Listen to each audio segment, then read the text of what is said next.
Yəni, mütləq mənada təmiz havada olun. Bugün valideynlərə, ata-analara, babanələrə xəbərdarlıq edirəm ki, evladlarınızı, nəvələrinizi telefon xəstəliyindən, iqramaniyadan uzaq eləyin. İqramaniya, yəni o iqralara alüdəçilik, narkomaniyadan da, alkoqolizmdən də qat-qat dəhşətlidir. Uşaqlar, ora düşən gələcəyini məhv eləyirlər. Özünüzdən razılıq eləyib, sevginizdən, aşırı sevginizdən uşaq saatlarla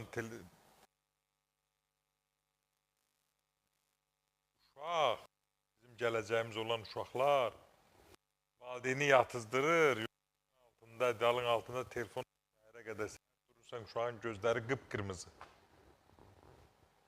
Gedir dərsə yalandan, yuxulu, gəlir, yəni gözlür ki, harada əlinə fürsət düşsün. Telefon xəstəliyindən uzaq eləyin, yazıqdır gəncliyimiz, uşaqlarınıza, nəvələrinizə yazığınız gəlsin. Bədbəxt o adamdır ki, artıq çul axıdıb, yəni uşaq o xəstəliyə tutulur.